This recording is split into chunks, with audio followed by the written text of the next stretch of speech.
Hello viewers, आज के video में हम कक्षा 10वीं सामाजिक विज्ञान विषय की वार्षिक परीक्षा की तैयारी करेंगे। आपका सामाजिक विज्ञान विषय का पेपर 7 मार्च 2023 को है और सामाजिक विज्ञान में कुल आपकी 4 पुस्तकें हैं। तो इसमें आज हम अर्थशास्त्र की तैयारी कर रहे हैं।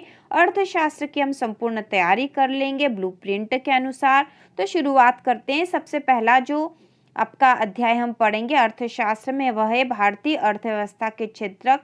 इसमें कुल 4 नंबर के प्रश्न पूछे जाएंगे। एक एक नंबर के 2 प्रश्न होंगे और 2 नंबर का एक प्रश्न पूछा जाएगा। तो इसी के अनुसार हम तैयारी करेंगे। तो यहाँ पहला सही विकल्प का चयन कीजिए वाला प्रश्न है। इसमें पहला है सकल घरेलू उत्पाद का मापन कौन करता है। सकल घरेलू उत्पाद का मापन कौन करता है। तो यहाँ जो 4 ऑप्शन है इसमें से उत्तर आएगा केंद्रीय सरकार। ठीक है, सकल घरेलू उत्पाद का मापन केंद्रीय सरकार करती है। इसके बाद अगला है सबसे अधिक वृद्धि किस क्षेत्र में हुई। सबसे अधिक वृद्धि किस क्षेत्र में हुई। प्राथमिक क्षेत्र, द्वितीय क्षेत्र, तृतीय क्षेत्र या सभी में। तो इसका उत्तर आएगा तृतीय क्षेत्र। सबसे अधिक उन्नति तृतीय क्षेत्र में हुई है।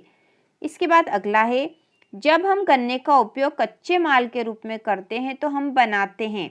हम क्या बनाते हैं। चीनी या गुड़, मिठाई, शरबत या उपरोक्त में से कोई नहीं। तो इसका उत्तर आएगा सी शरबत। जब हम गन्ने का उपयोग कच्चे माल के रूप में करते हैं तो हम बनाते हैं शरबत। इसके बाद अगला है परिवहन, भंडारण, संचार, बैंकिंग, व्यापार इसके उदाहरण हैं।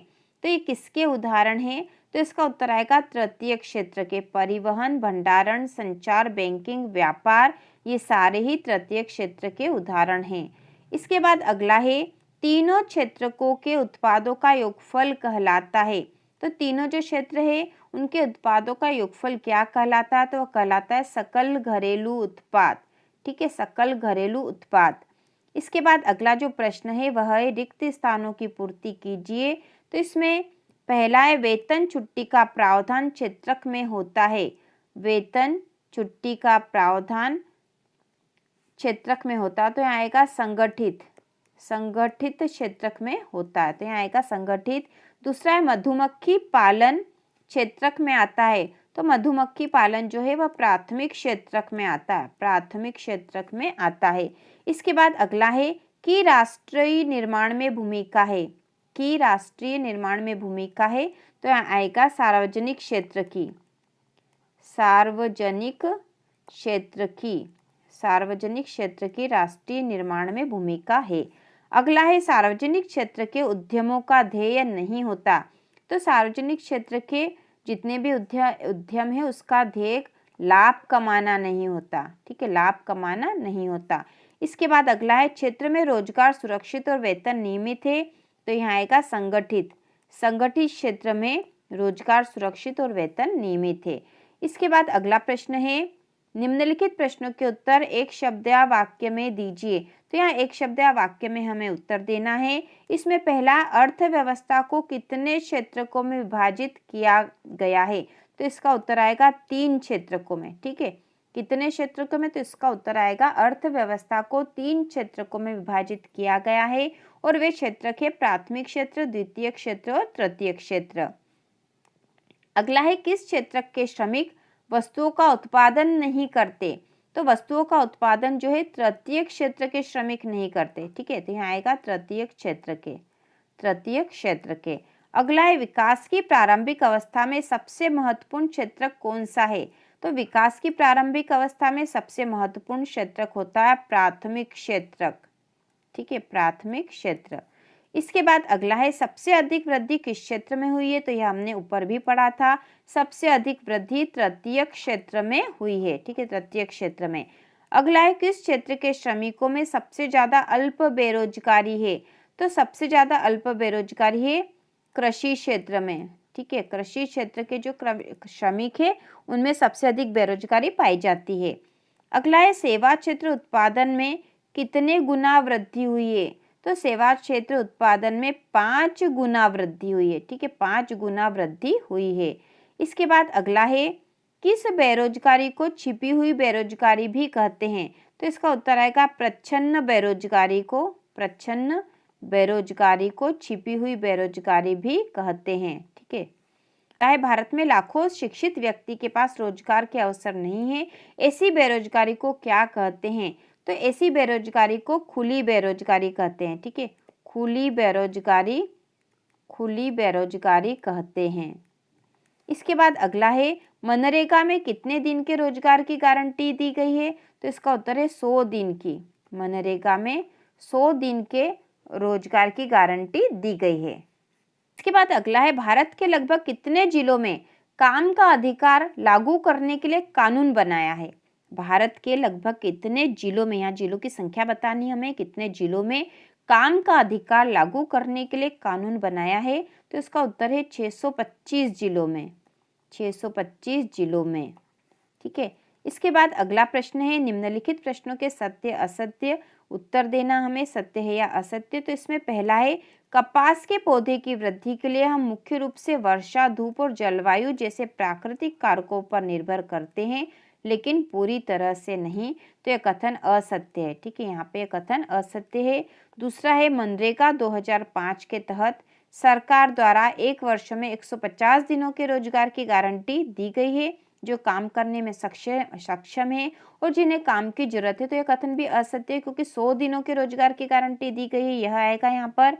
अगला है, द्वितीय क्षेत्र को औद्योगिक क्षेत्र भी कहा जाता है। तो यह कथन सत्य है। अगला है, प्राथमिक क्षेत्र और द्वितीय क्षेत्र का योग सकल घरेलू उत्पाद होता है। तो यह असत्य है, क्योंकि तीनों क्षेत्र आएंगे उसमें।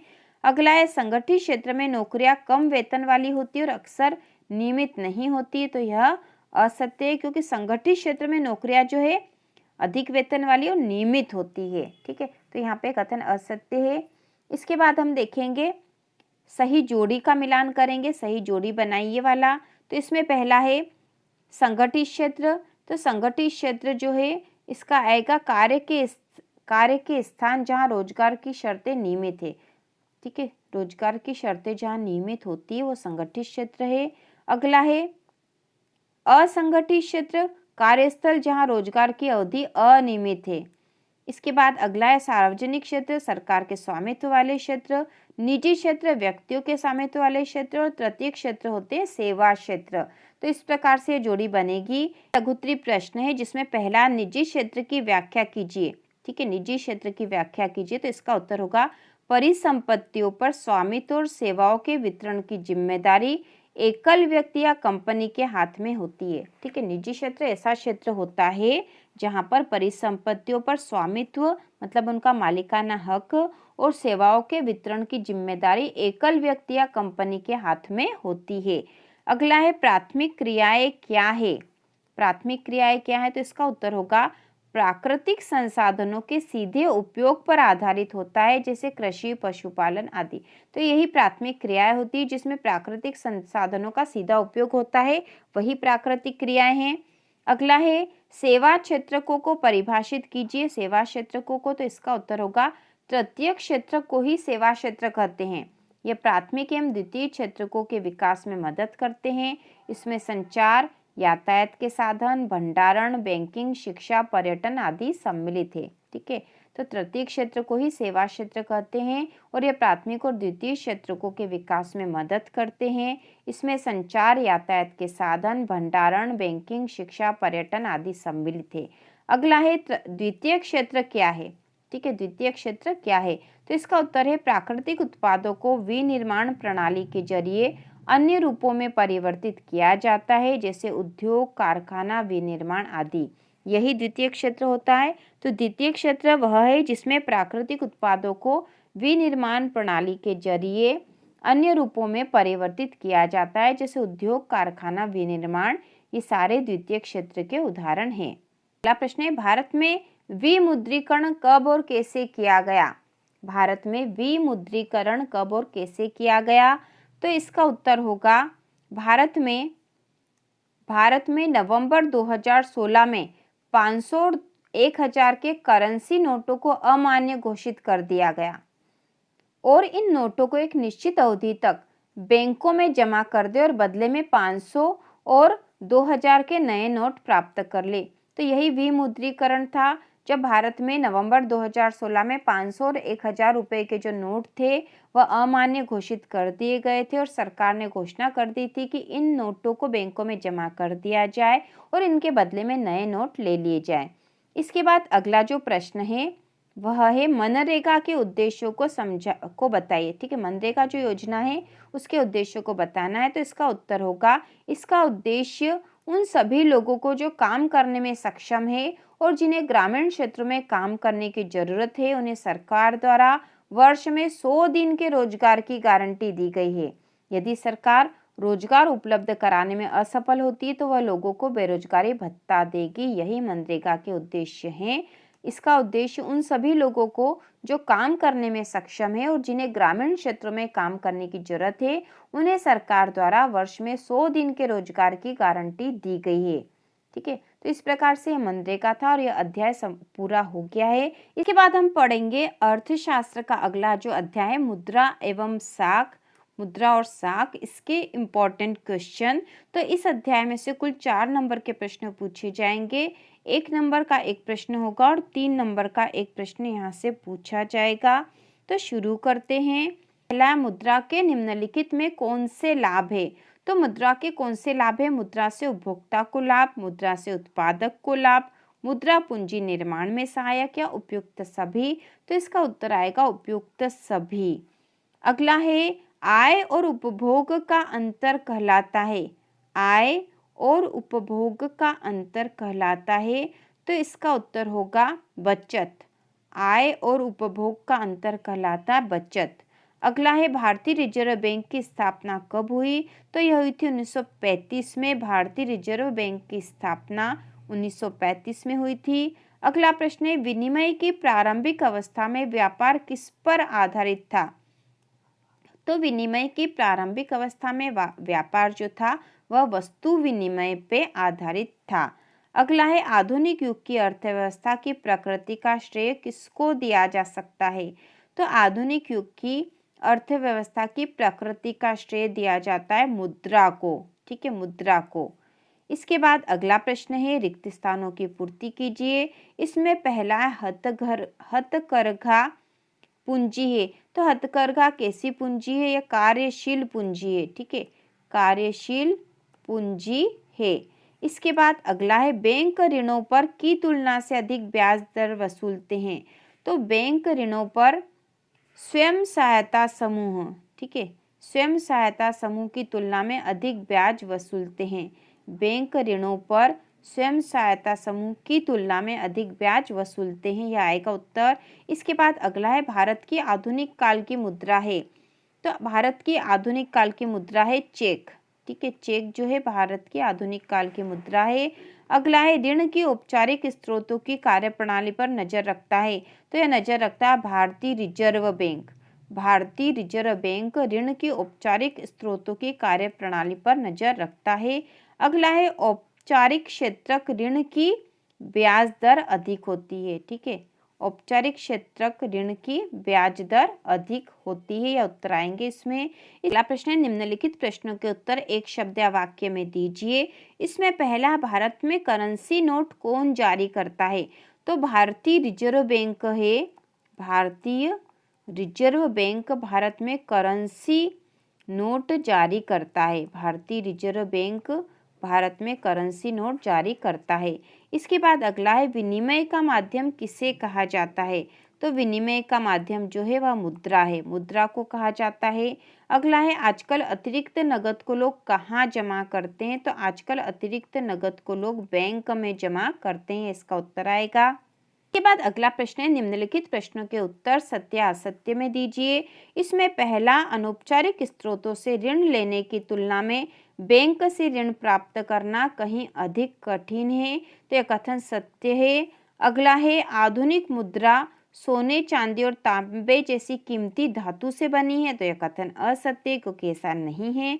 अगला है, खेती से ऋण की चुकौती महत्वपूर्ण रूप से आय पर निर्भर है। तो यह कथन सत्य है।